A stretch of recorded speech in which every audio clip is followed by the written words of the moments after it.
This is All Access with John Samuel. I'm your host, John Samuel. This is a show where we share stories of leaders, entrepreneurs, and advocates and how they're improving the lives for people of all abilities. Today we have Zuby Onwuta, who is the CEO and founder of Think and Zoom and is an award-winning innovator and also a US vet. So thank you so much, Zuby, for being here and participating on the show. Thank you, John, for having me. My pleasure. Zuby, I was taking a look and learning more about Think and Zoom, and what I was amazed by watching the YouTube videos was the idea of brain control. Could you share a little bit of information about what brain control is? Brain control is simply the ability of humans to use their naturally occurring brain waves to control electronic devices.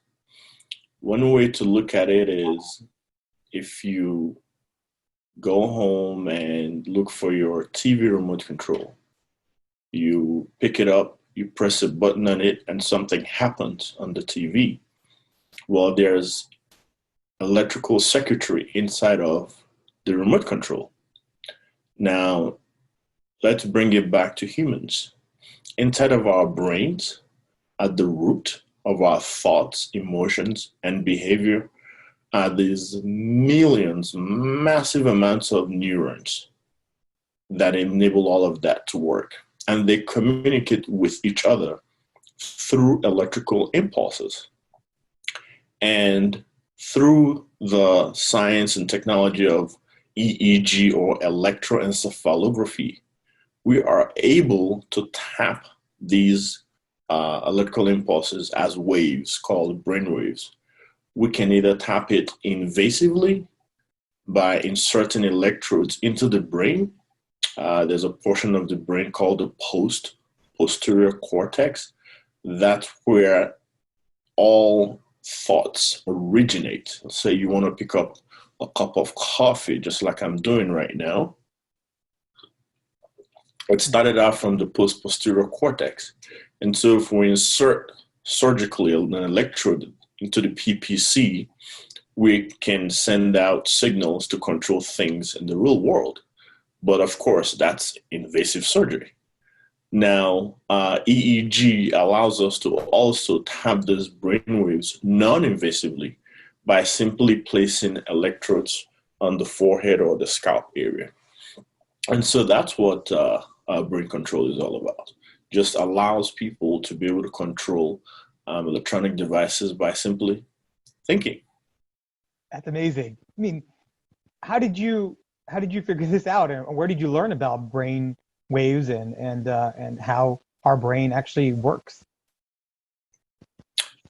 Well, I didn't really figure it all out. I was looking for a solution for myself. I am visually impaired and legally blind. I use magnifiers, and it's really very frustrating for me to use two hands just to be able to magnify. And I also use screen readers. And anybody that knows what a screen reader is, there are so many shortcut keys. And for those who don't know what a screen reader is, a screen reader is simply a software that enables somebody who does not see well to turn all text characters into audio so they can listen to it instead. But for you to be able to control all of that stuff, you need two hands and two fingers to be able to punch all the keys just to send commands like new page, next word, next paragraph. So it was very frustrating. And so for many years, I kept looking for a way to make this experience just simpler, a way to be able to provide a greater user experience. And when it came to the EEG and the entire study of neuroscience, I simply stumbled upon it. I didn't learn neuroscience in school until today. I've never read a neuroscience book. I just learned it. And I've tried not to go into neuroscience because there's a difference between leveraging versus being a subject matter expert in something. Yeah. I leverage the ability of what neuroscience offers via EEG, in that we can tap these electrical impulses as brainwaves to control things. And so I take that and apply it to my engineering background to be able to come up with solutions. Yeah, that's interesting because, I think a lot of people, and I know in my own experience, when I started losing my sight and I was using a screen reader first, the frustration, I wasn't really, I was looking for things to make it easier, but I didn't take it this next step like you did. But one thing that's really interesting is that you said you started to lean back on your engineering background and kind of thinking about solutions. Can you give me a little bit of background on, how did you get started, in college and what you did with engineering? Yeah, this all started, I wanted to be a medical doctor. I came to America with three things: a duffel bag, $200, and my dream in my front pocket. And quickly realized I needed three other very significant zeros to the back of my 200. And in order to, move this dream forward, I joined the US Army to serve the country, giving me the great opportunity of coming to learn here. I was a pre-med student. I was in the US Army, and within 2 years, I went from seeing the eye chart from 20 feet away to seeing the eye chart from 1 foot away. It was a very traumatic experience. The decline was so swift, so sharp, no preparation. The military discharged me, and so went my dream of becoming a medical doctor. Yeah. And I battled with depression for a while and picked myself up, and I went into computer engineering. I didn't understand what it was, but it was just a very, very tough challenge. One part of it was there's hardware, so you have to mess with electrical circuits. Yep. Well, I couldn't see. Yeah. So that presented that challenge. And then there's software, so you have to write code, hundreds of thousands of lines of code. Some of the projects we did in college was video games, instant messaging software, the beginning of smart home. Our senior design project will unlock your front door just by you calling your landline and entering a passcode. So that was a lot of, intense work in front of the computer for somebody who didn't see very well. But I endured. I even flunked out halfway through, but I kept enduring and graduated, and then started working at IBM. Was hired through a program for people with disabilities. Again, it was very, very tough.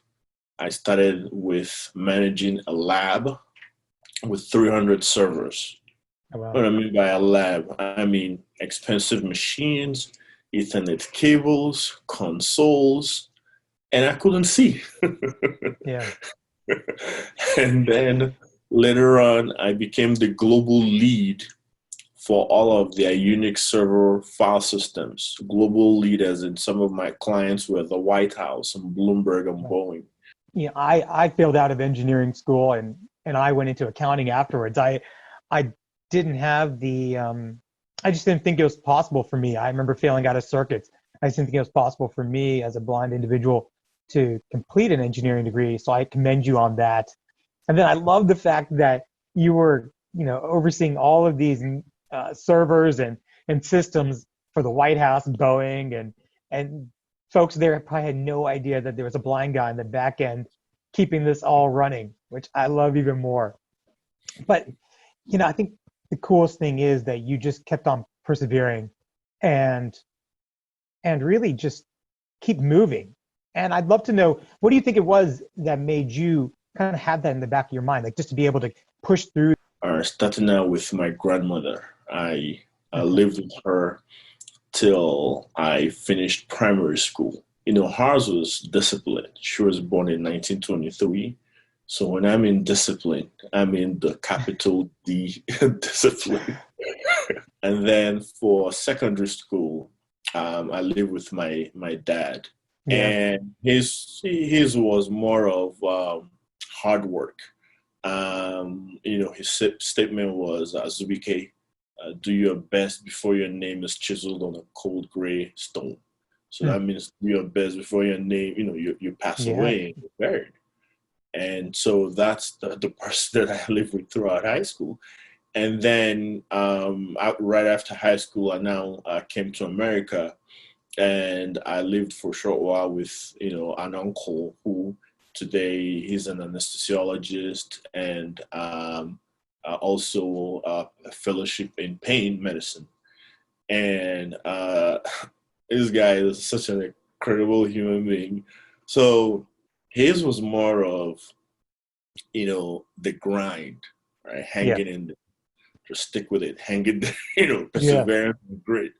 And so these were the experiences, the lived experiences, the mentors that I relied on. Yeah, I mean, it's awesome that you have these mentors in your life who had pushed you, and it's similar to my life. I owe a lot to my family and my family and friends who really just have been mentors, and that kind of built that foundation for me. And I think it's like yourself. I think that's where our foundation was built on, and no matter that we lost our sight, having that foundation is invaluable. With Think and Zoom, what are some of the things you're working on right now with it? How are you applying it? And just what are you excited about it right now? Think and Zoom is creating a world where visual impairment or disability no longer steals dreams or kills careers. That's a very heavy statement. Yeah. And we aim to empower the visually impaired to be able to look, think, and zoom into their better, brighter future. And so when you think about a world is made up of very many different things. And that's how we look at the problem. We don't look at it as, here's one assistive tech solution, goodbye. No, we try to look at the story of the human that is visually impaired. And we try to understand all aspects of their lives. And then we try to bring about a solution that will achieve these three themes that we always have: greater user experience, improved functionality, and ultimately boost their productivity, so as to be able to combat the global 90% literacy rate and almost 70% average unemployment rate per country affecting the blind. Well, we have the brain control solution, where by simply using a sensor on your forehead, you can think and magnify, and that's where the name came from, think and zoom. So you can think and zoom in to see better. And a companion of that is also think and read. We also have that technology where if you're looking at printed characters, you can think and invoke the conversion of that text to audio so you can start hearing it. Along with that, we also have think games, where by simply thinking, you can play a game. Our Kenti game won an award 5 years ago at Apple Worldwide Developer Conference, which is like the Oscars for developers, and where I met him. And I was really fortunate to have gone through that experience. And the Think and Zoom brain control technology is now has earned its patent. So it's a patented piece of technology. And then along with that, there are other concepts that we have. One concept, that came out of this COVID experience called Voice Out. And that was just from listening to the frustrations and the fears and the anxieties of people that are visually impaired who already had trouble with their daily lives, and trouble with the internet, which wasn't the most accessible environment to begin with. And now everybody's stuck at home. You can't call your neighbor from down the street to come and help you out. And everybody's forced into the internet. But it wasn't very friendly before COVID, right? So by listening to hundreds of people, we conducted a research and published it in the Think and Zoom guide, COVID-19 guide. We conceived of this concept where somebody that has a problem can voice it out. So it's a crowdsourcing platform for solutions. If you're living in Harris County, Texas, you can simply type out the problem you have, and a wide variety of people will see that problem and contribute, solutions to help you get around, like workarounds. And another solution that we conceived of is called the Remote Angel. So again, this was coming out of COVID, where somebody's blind, they have a laptop, and whether it's pop-up, whether it's some snack, right? And I know, John, you know this situation extremely very well, right? It's not working, right? Well, how do you get help?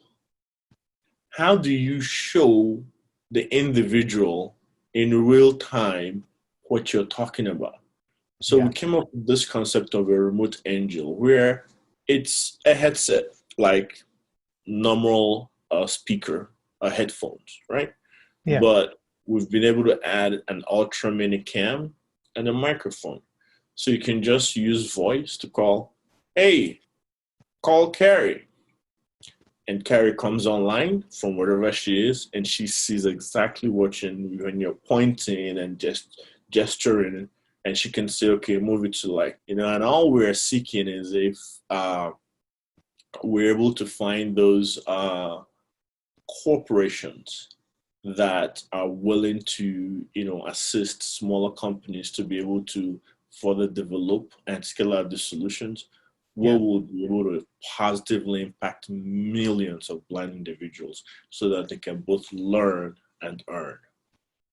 I love it, man. I love it. I love it. Learn and earn, man. I love that. And where can people learn more about Zoom and Think, or Think and Zoom, and Think and Zoom, and also Remote Angel? Where can people learn more about these innovations that you've come up with? Sure. We have multiple channels. Our website is thinkandzoom.com, and you can find information on our website, our YouTube channel at Think and Zoom, our other social media channels, Instagram, Facebook, LinkedIn, and Twitter, all at Think and Zoom. Love it, man. Thank you so much. And I love what you're doing to help people learn and earn, man. And thanks so much for taking part on this. And let's see what we can do together, man. Thanks so much, John. I appreciate you having me on your platform, and hopefully we can all collaborate to be able to enable the visually impaired to look, think, and zoom into their better, brighter future. Thanks for having me. Awesome. Thanks.